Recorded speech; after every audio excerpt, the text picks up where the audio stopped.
my name is Radoslav, Nama saya Radoslav and I've come all the way from Switzerland. dan saya datang jauh-jauh dari Switzerland. Does anybody know where Switzerland is? Apakah ada yang tahu di mana Switzerland? Yeah, where is it? Where is it? Di mana? Europe. Europe? Okay, where in Europe? East, west, north? Di Europe sebelah mana? Utara, selatan, timur? West. They said west. Yes, Yes. well done. Yes, it is in the west. That's Europe. No, well done. Yeah, so basically, this is my first time in Asia. I should say this. Oke, saya mesti bilang ini pertama kali saya ada di Indonesia. Bilang First time in welcome. Indonesia and first time in Asia. Ya, pertama kali di Indonesia dan pertama kali di Asia. Wow. But honestly, I think I was saying to all of my all of the team I'm with, I can live here. Dan saya jujur bilang sebenarnya saya bisa hidup di sini. Ya. I love the food. Saya suka makanannya. I've tried satay. Sate saya sudah I've coba. tried soto. Saya sudah soto sudah I've coba. tried martabak. Martabak juga udah coba. I've tried Indonesian porridge. Saya sudah makan bubur ayam Indonesia. I've tried it all. Saya sudah coba Well, semuanya. I think there's more to go, but I've tried quite a few now. Saya rasa masih akan ada banyak lagi, tapi sekarang saya sudah rasa cukup lah. And I'm like, this is so good. Dan saya bilang ini, enak banget. And do you agree? Saudara setuju? Yes. So we're here today. We're here in Indonesia Jadi kami ada di Indonesia with a small team. dengan grup kecil dengan ya. Originally, in Tomohon, Dan kami ada di Tomohon to organize just what Pastor Maidan testified, a fire camp. untuk melaksanakan sebuah fire camp seperti yang saya bilang tadi. And this fire camp was aimed at people of all ages, Dan fire camp ini yang hadir itu dari semua umur. anywhere from Tomohon, Manado. We had people from all the way from Tobelo. Dari semua umur dan juga dari semua tempat. Ada dari Tomohon, ada dari Manado, ada dari Tobelo. And the idea was to train people on how to share about Jesus. Dan itu adalah tempat di mana orang-orang dilatih untuk bagaimana memberitakan tentang Yesus. How to be bold for your faith. Bagaimana menjadi berani dengan iman kita. Because Jesus says, Karena Yesus berkata, go into all the world, pergilah ke ujung bumi, including Indonesia, termasuk ke Indonesia. and preach the gospel, Dan beritakanlah Injil. and make disciples Dan jadikanlah murid of all nations. atas segala bangsa. We believe Kita percaya that Indonesia shall be saved. Indonesia akan diselamatkan. Amen. Amin. Hallelujah. Haleluya.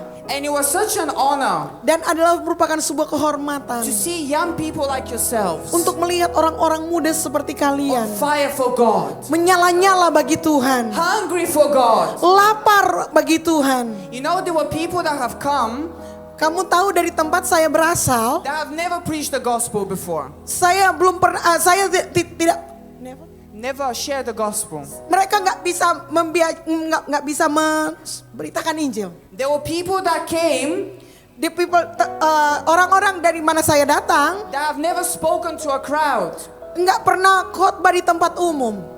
But you know, by the end, Tapi di bagian akhirnya, pada akhirnya, everybody that came semua yang datang went out on the streets of Tomohon turun ke jalan-jalan di and Tomohon Tondano, dan di Tondano, and they boldly shared about Jesus dan mereka memberitakan Yesus dengan sangat berani, termasuk saya, with no shame, tanpa malu, no fear. nggak ada takut. They will say, believe in the Lord Jesus and you shall be saved. Mereka berani berdiri di pinggir jalan dan teriak, barang siapa percaya kepada Yesus dia akan diselamatkan. Hallelujah. Haleluya.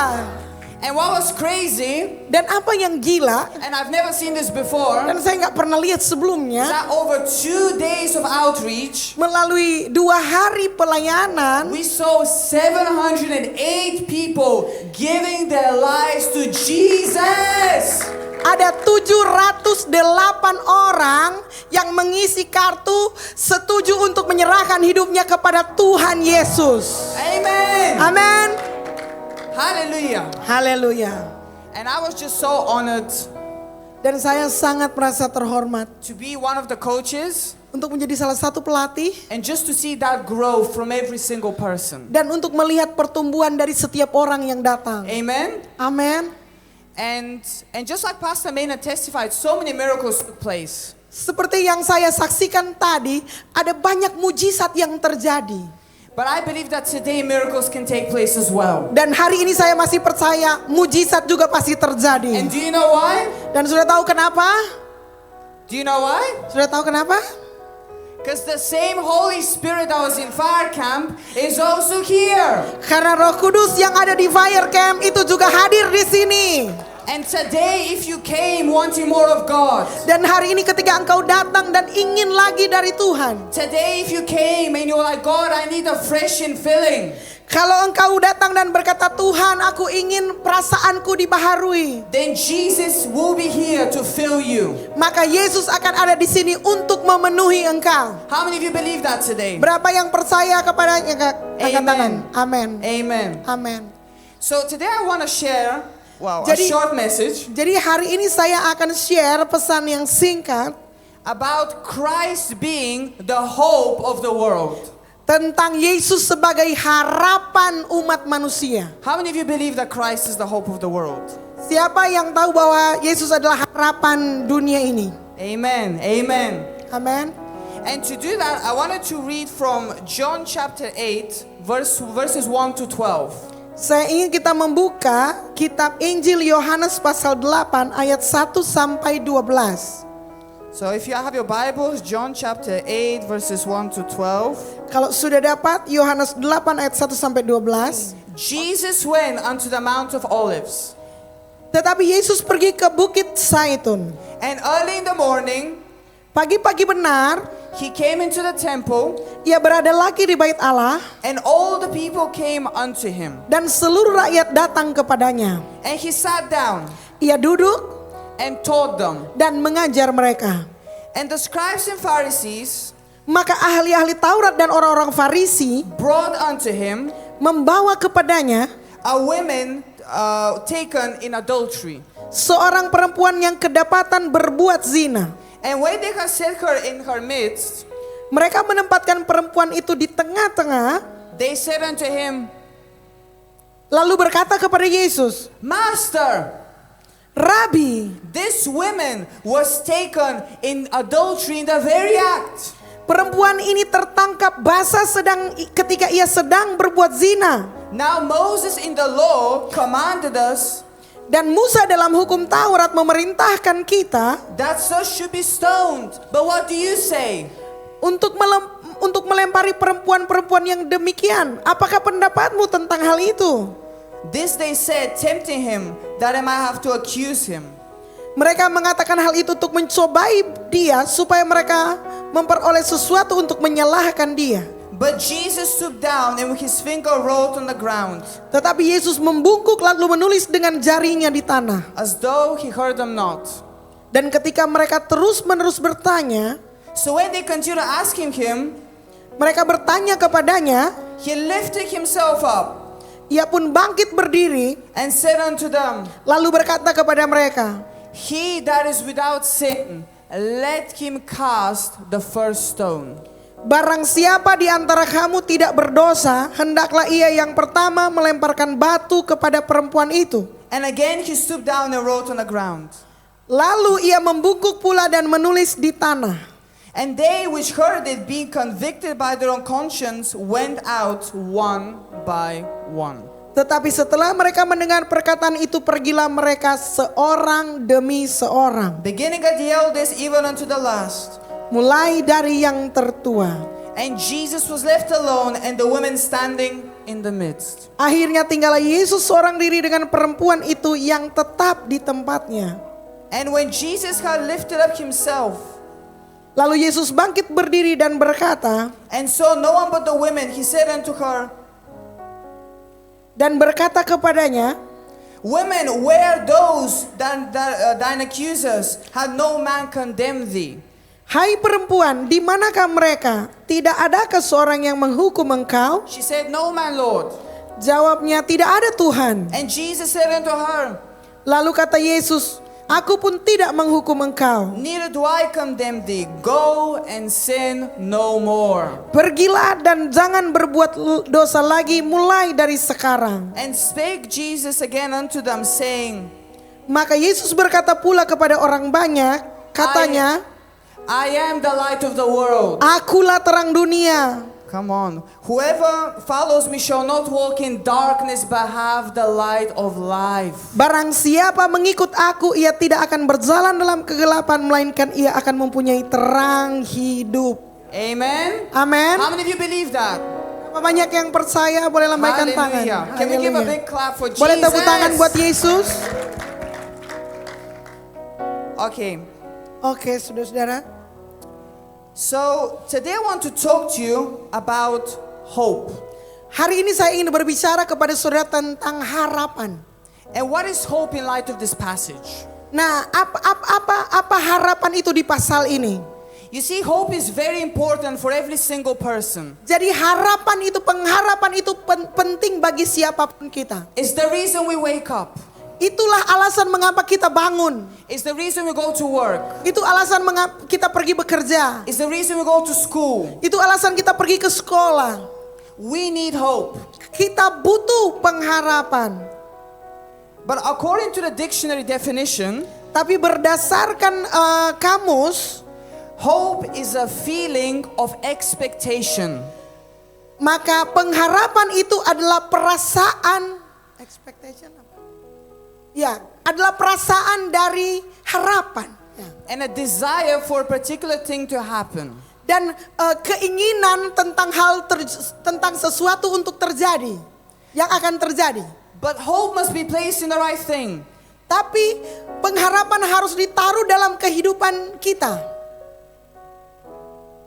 And I think there are many young people today in our world that are placing their hope in the wrong things. Dan saya pikir di dunia kita ini banyak anak muda yang menaruh pengharapan mereka di tempat yang salah. That could be education. Itu mungkin pendidikan atau sekolah. That could be technology. Itu bisa mungkin teknologi. That could be career. Itu bisa jadi karir. And I recently read in a magazine Dan saya baru-baru ini baca di sebuah majalah in 2020 bahwa tahun 2020 that young people, and this study showed where young people place their hope. Nah, studi ini mempelajari tentang di manakah orang-orang muda menaruh pengharapan mereka. And it showed that 80% of young people place their hope in technology. Dan survei ini menunjukkan bahwa 80% anak-anak muda menaruhkan pengharapan mereka pada teknologi. And education, technology and education. Teknologi dan pendidikan. 65% in democracy and rights. 65 dalam demokrasi dan hak-hak hidup.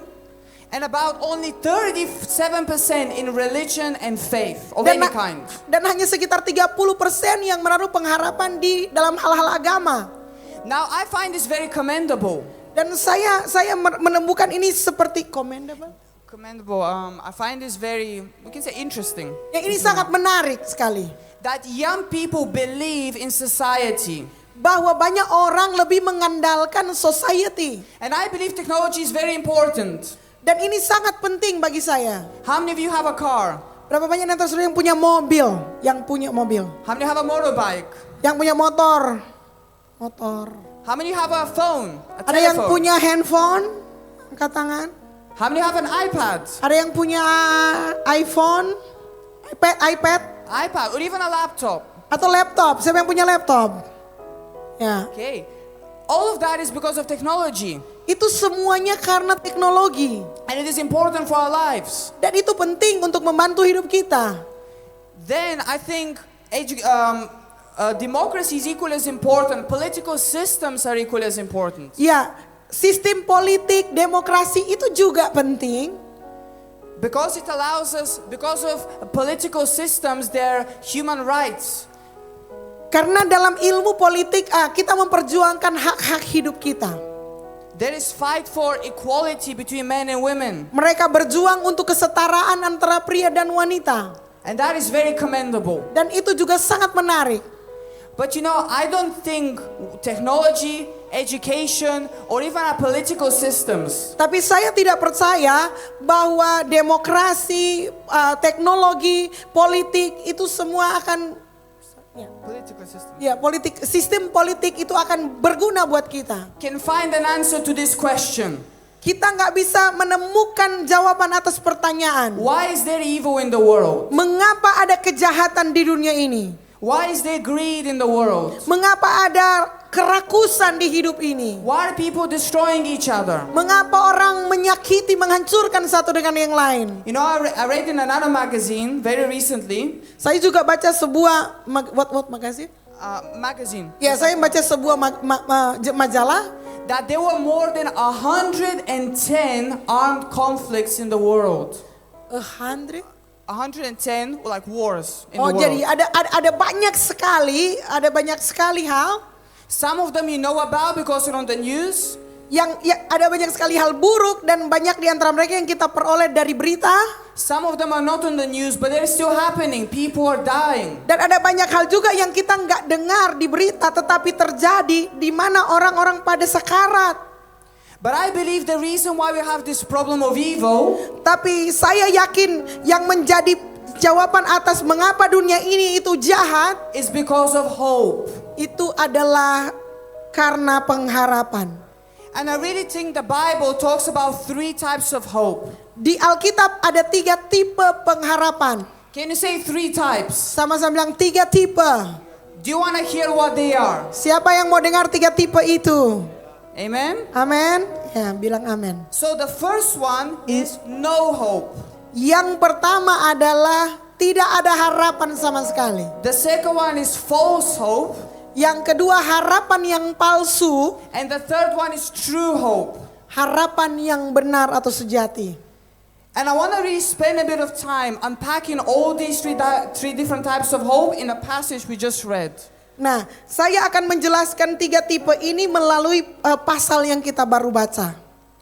So the first type is there is no hope. Jadi tipe yang pertama adalah tidak ada harapan. And Ephesians chapter 2 verse 11 to 12 is very interesting.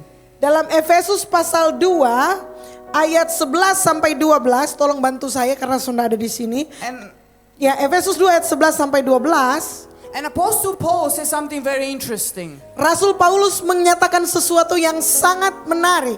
He says that before you were without hope Katanya sebelum kamu memiliki pengharapan and without God in the world.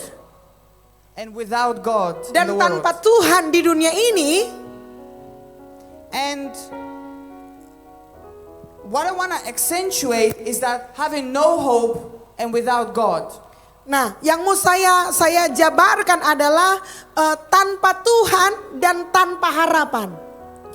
And what is so interesting Apa yang sangat menarik di sini? is that when we read John chapter 8, Ketika kita membaca tadi Yohanes pasal 8, we saw a woman kita menyaksikan seorang perempuan that had no hope at all. yang sudah tidak punya harapan sama sekali. A woman that was desperate. Wanita yang putus asa. A woman that had no way out of her situation. Wanita yang tidak punya jalan keluar atas hidupnya. Have you been in a similar situation? Apakah teman-teman pernah ada di situasi seperti itu? Have you been in a situation where you had no hope? Pernahkah engkau ada di situasi sudah nggak ada harapan lagi? Whether that is you couldn't pay your bills? Misalnya engkau nggak ada uang lagi untuk membayar tagihan-tagihan, Or maybe someone in your family got sick? atau mungkin ada anggota keluarga yang dalam keadaan sakit parah, No hope. nggak ada harapan.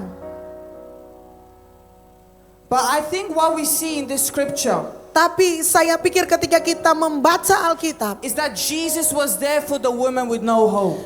kita tahu bahwa Yesus ada di sana untuk perempuan yang tidak punya pengharapan sama sekali. And when we read the opening verse, Ketika kita membaca ayat-ayat pembukaan, it talked about how people came to listen to Jesus. itu dimulai dengan bagaimana orang-orang mau datang kepada Tuhan Yesus. In another place in the Bible, it says that he spoke truth and life. Di dalam bagian lain di Alkitab Yesus berkata kebenaran dan kehidupan. He spoke as somebody with authority. Dia berbicara sebagai seorang yang punya otoritas. And people came to listen to Jesus. Supaya orang bisa datang dan mendengarkan Yesus. And then all of a sudden, tetapi tiba-tiba, can you say suddenly? Mari kita bilang tiba-tiba. The Pharisees came with these women. Orang Farisi datang menyeret wanita ini. And the Bible says they were dragging these women. Alkitab bilang mereka menyeret dia to the feet of Jesus. Untuk datang mendekat kepada Yesus. And they said to him, "Teacher."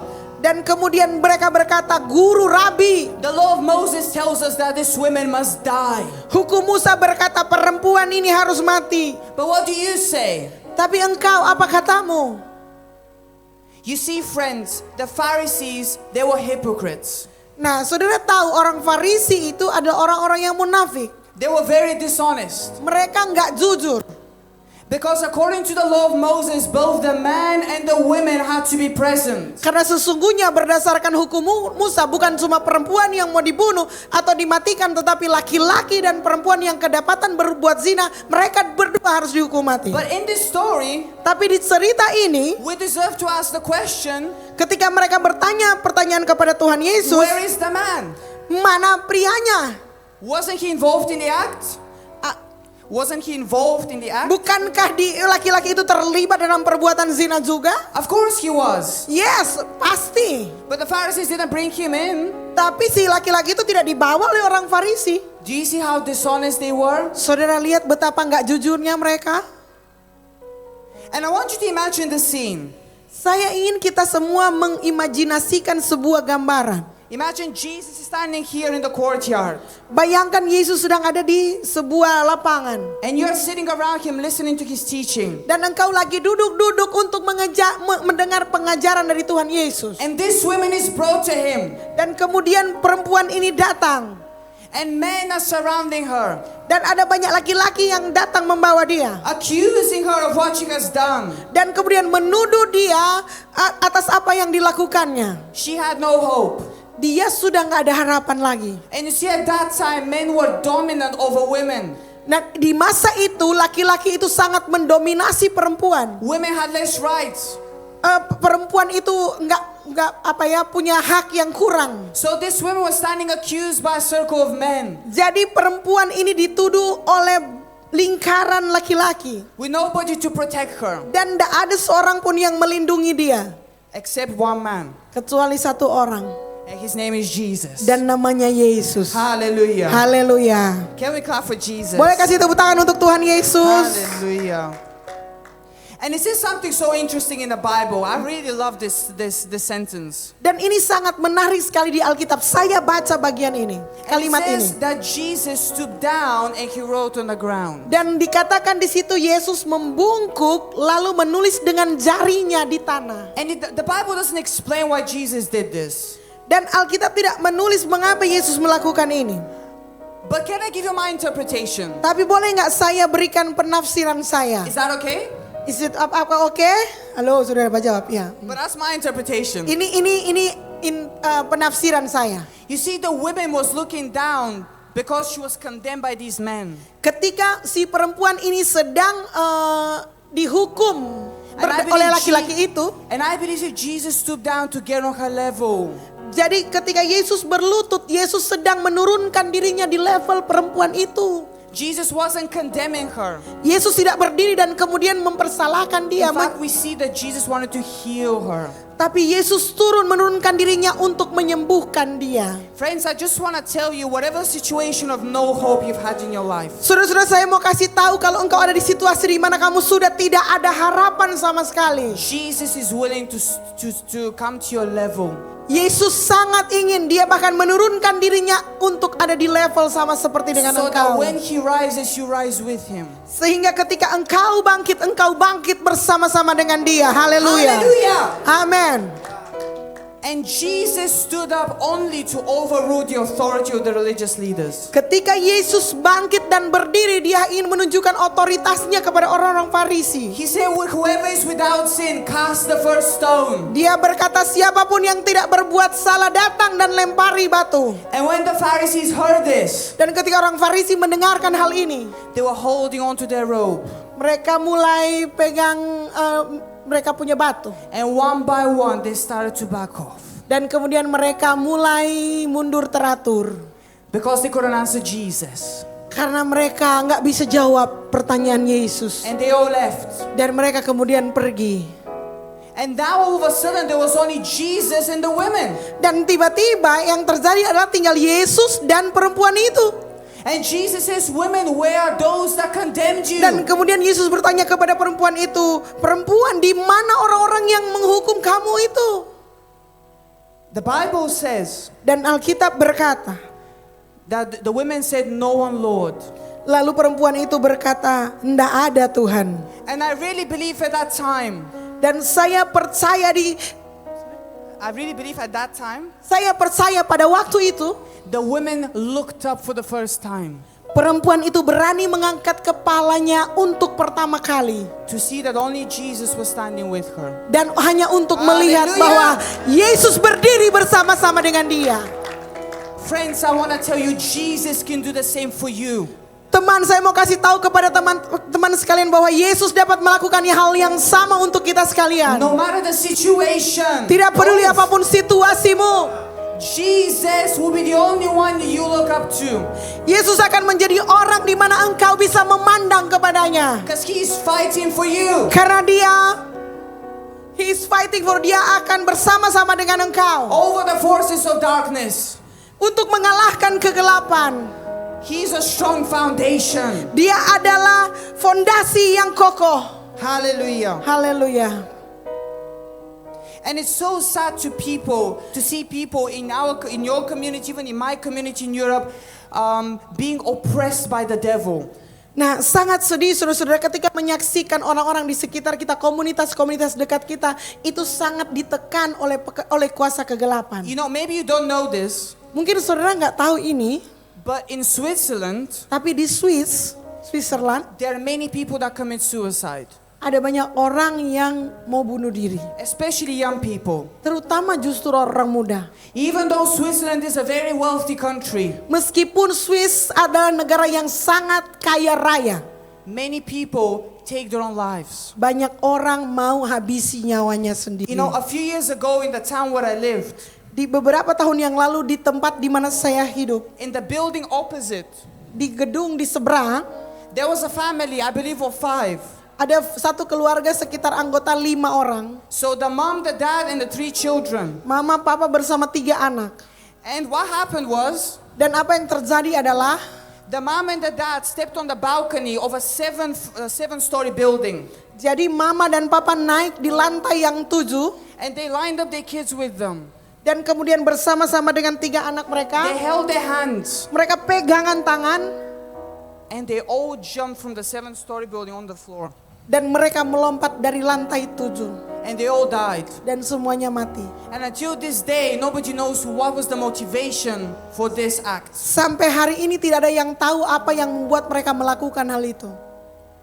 But one of the prevalent things in Europe, and I believe here, is loneliness. Tapi yang saya yakin sebuah penyakit yang kena kepada orang-orang Swiss dan bahkan kita di sini adalah kesepian. It is estimated that people between the age of 15 to 24 have at least once experienced loneliness. Setelah ada survei kepada anak-anak sekitar umur 15 sampai dengan 20 tahun, itu paling tidak pernah mengalami satu pengalaman kesepian. But there is in fact a bigger cosmic loneliness. Tapi sebenarnya ada penyebab besar dari kesepian itu. And that is of people separated from their creator. Tetapi itu karena orang-orang dipisahkan dari penciptanya.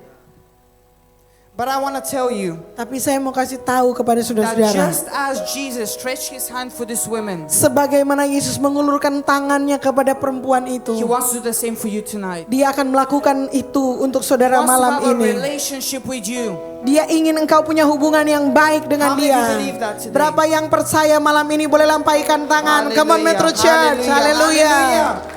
Haleluya. You see, the second type of hope is false hope. Nah, tipe pengharapan yang kedua adalah pengharapan palsu, PHP.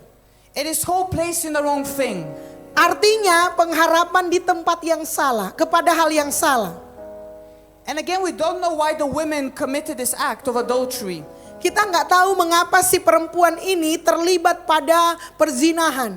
But we can only assume maybe she wanted attention. Kita bisa berasumsi dia mungkin cuma butuh perhatian. Maybe she needed needs met. Mungkin ada kebutuhan yang nggak terpenuhi. Maybe she was desperate. Mungkin juga dia putus asa. But whatever the reason, Tapi apapun alasannya, it was false hope. dia menaruh pengharapannya di tempat yang salah. I want to share with you a short story. Saya ingin share kepada saudara cerita pendek. So, once upon a time, there was a young man Zaman dulu ada seorang anak muda and his dad, dan papanya, and they lived in Manado. mereka tinggal di Manado. And the dad had a business. Dan papanya punya bisnis. He was making the best martabak in town. Dia membuat martabak terenak sekota Manado. I'll be the first customer. Dan saya akan menjadi customer yang pertama. But after a few months when he started, Tapi sesudah beberapa bulan ketika sejak dia memulai usaha itu, his business almost had a financial failure. nah bisnisnya mulai mengalami kegagalan finansial. And he could no longer provide for his family. Dan dia nggak bisa lagi mencukupi kebutuhan keluarganya. And so the son asked his dad, Jadi anaknya tanya sama papanya, "Dad, Papa, why are you keeping this business? kenapa kamu pertahankan bisnis ini? Why don't you just sell it? Kenapa nggak jual aja? What's the reason that you're keeping it?" Apa alasannya kenapa kamu mempertahankan bisnis rugi ini? But the dad replied, Tapi papanya jawab, "My son, anakku, life can bring us many challenges hidup akan memberikan kita banyak tantangan and it can push us down, dan akan menarik kita ke bawah. but we must keep going." Tapi kita mesti tetap maju. But the son couldn't understand. Tapi anak itu enggak paham. So the dad said, "Son, I'll show you." Jadi bapak ini bilang begini, sini, tak mau kasih tunjuk pangana. So his dad took the son to almost a little cliff in Manado. Jadi si papa ini membawa anaknya ke sebuah tebing yang ada di Manado. And he said, "Son, I want you to jump in the water." Dan kemudian papanya berkata, anak, saya mau kamu lompat ke air. But the son couldn't swim. Tapi si anak itu nggak bisa berenang. So his dad pushed him. Jadi si papanya dorong dia, pum. And the son started to swim. Dan kemudian anaknya mulai tak kancing di air. He tried to stay afloat, Dia berusaha untuk tetap mengapung, but he couldn't. tapi dia nggak bisa. So after 5 minutes, Jadi sesudah 5 menit, he started drowning. dia mulai tenggelam. And so at that time, the dad picked his son up. Dan pada saat itulah si papa mengulurkan tangannya menarik dia. And they went home. Dan mereka pulang ke rumah. Do you know what happened the next day? Saudara tahu apa hari berikutnya? Apa yang terjadi hari berikutnya? Exactly the same thing happened. Masih terjadi hal yang sama. So the dad pushed his son from the little cliff. Jadi papanya itu dorong anak itu dari tebing. But this time the son stayed afloat for 15 minutes. Tapi kali ini si anak itu bisa mengapung kurang lebih selama 15 menit.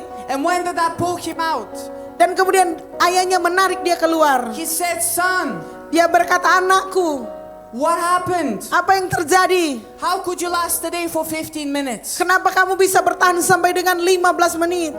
And this is what the son replied. Dan ini apa yang anak itu jawab. He said, Dia jawab, "Yesterday, kemarin I do not know what to do when you push me in the water. saya nggak tahu apa yang akan saya lakukan waktu kamu dorong saya ke air. With fear I drowned.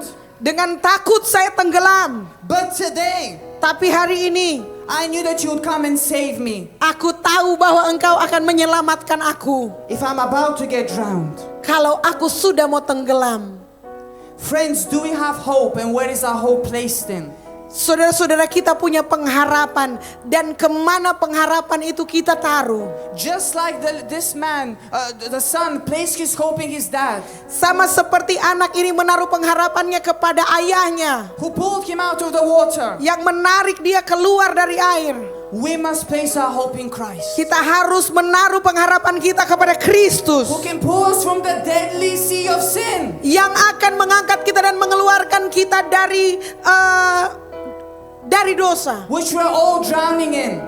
Kita semua sedang tenggelam di dalamnya. Friends, the thief who thinks he can steal without consequences has false hope.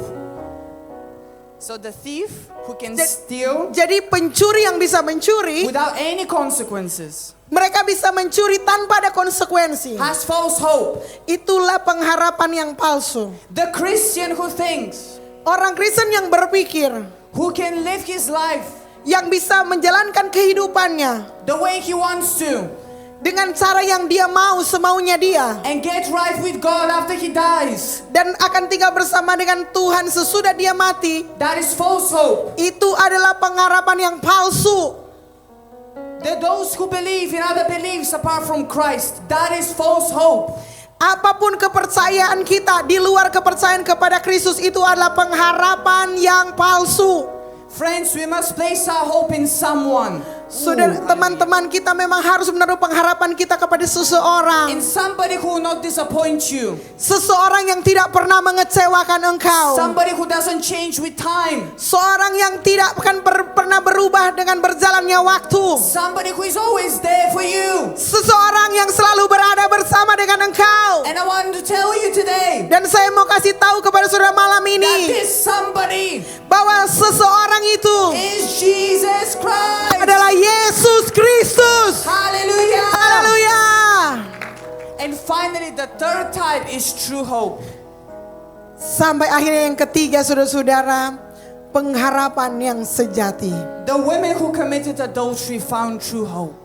Wanita yang kedapatan berbuat zina itu akhirnya menemukan pengharapan yang sejati. In Titus chapter 2 verse 13, Di dalam Titus pasal 2 ayat 13, it says, looking for the blessed hope dengan menantikan penggenapan pengharapan kita yang penuh bahagia and the glorious appearing dan penyataan kemuliaan Allah. of our great God and Savior Jesus Christ.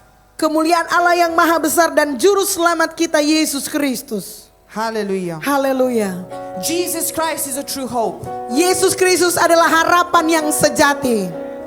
What we see is that Christ forgave the sins of that woman. Apa yang kita lihat, Yesus mengampuni dosa-dosa wanita itu.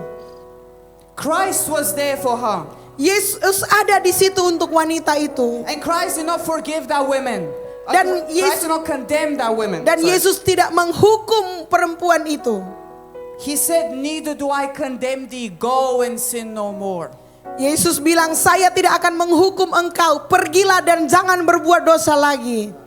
Friends, today Christ is inviting you. Saudara-saudara, di hari ketika Yesus mengundang engkau, Jesus says, I am the light of the world. Yesus berkata, akulah terang dunia. Whoever walks in darkness, Siapapun yang berjalan dalam or kegelapan whoever follows me, dan dia mengikut aku, shall not walk in darkness, mereka yang berjalan dengan aku, mereka tidak akan berjalan dalam kegelapan, but have the light of life. tapi akan memiliki hidup, akan memiliki terang itu. Friends, what about you? Bagaimana dengan engkau? Have you been walking in darkness recently? Apakah saudara berjalan dalam kegelapan belakangan ini?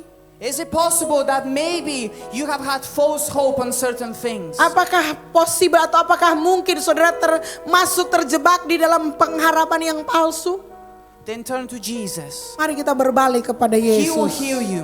Dia akan menyembuhkan engkau. Just like this woman received true hope, Sama seperti perempuan ini menerima pengharapan yang sejati. you can receive true hope today. Engkau bisa menerima pengharapan yang sejati hari ini. Friends, the Bible says that the wages of sin Teman sahabat berkata bahwa beban dosa kita atau upah dosa kita is death. adalah upah dosa adalah maut. So every time you commit a sin, Jadi setiap kali engkau berbuat dosa, that could be lying, itu misalnya bohong, that could be disrespecting our parents, itu misalnya ngelawan orang tua, that could be having sex outside marriage. itu mungkin seks di luar pernikahan. Every time we commit a sin, we become separated from God. Setiap kali kamu melakukan dosa, kamu akan makin jauh dari Tuhan, kamu akan semakin terpisah dari Tuhan. And we can do nothing to save ourselves. Dan kita nggak bisa melakukan apapun untuk menyelamatkan diri kita sendiri. Good works is not a passport for the kingdom of heaven. Perbuatan baik bukanlah kata kunci untuk masuk ke dalam kerajaan Allah. You not get stamps for every good work that you do. Saudara tidak akan masuk ke sana dengan perbuatan baik yang kau lakukan. There is only one way to get to heaven. Hanya ada satu jalan menuju ke surga. And that is if you believe in Jesus Dan Christ. itulah untuk percaya kepada Tuhan Yesus Kristus. Amen. Amin. You see, Jesus came to die on the cross Yesus datang untuk mati di atas kayu salib. for all of our sins, Untuk semua dosa kita. so that we can have a relationship with God. Supaya kita bisa punya hubungan dengan Tuhan. Maybe there's some of you who think today, Mungkin ada seseorang hari ini, Radoslav, my sins are too big. berkata, Radoslav, dosa saya terlalu besar. I've done too many of them. So banyak sekali kita making dosa. God will never forgive me. Tuhan soalnya mampu masih hapus sampai dosa. I've been a bad person. Saya orang yang jelek sekali, buruk sekali. Friends, the women who commit adultery Teman perempuan yang kedapatan berbuat zina, also committed sin. itu juga terikat di dalam dosa. And when people wanted to kill her, Dan ketika orang-orang mau datang membunuh dia, Jesus wanted to forgive her. Yesus malah datang dan mengampuni dia. That could be you tonight. Itu akan menjadi saudara malam ini. That can be you tonight. Itu bisa jadi saudara malam ini. That can be you tonight. Itu bisa menjadi saudara malam ini. Jesus says that when you believe in Him, you become born again. Yesus berkata, kalau kamu percaya, kamu bisa dilahirkan kembali. This means you become a new creation. Ini artinya engkau menjadi ciptaan yang baru. Your mindset changes. Mindsetmu berubah. Your thoughts change. Cara berpikirmu Your berubah. desires change. Hasratmu berubah. Everything becomes submitted to Christ. Semuanya menjadi tunduk kepada Tuhan. Friends, Christ is waiting for you today Teman-teman, Yesus menunggu engkau hari ini to extend that invitation of love and mercy. untuk memberikan kepadamu kasih dan kemurahannya. But He's not gonna come if you don't want Him in. Tapi dia tidak akan mendatangi engkau kalau engkau tidak mengizinkan dia masuk. You have to make a choice. Kau harus membuat keputusan. Do you want to stand in a gathering with people condemning you for your sin? Apakah engkau mau berada di lingkungan orang yang menghukum dosamu? Or do you want to stand in a gathering only you and Jesus, Atau engkau mau ada di circle di mana hanya ada engkau dengan Yesus? where you can receive forgiveness of sins, Di mana engkau bisa menerima pengampunan dari eternal dosa-dosamu. life, Kehidupan yang kekal and true hope? dan pengharapan yang Friends, sejati. I want to ask you right now, can everybody close your eyes?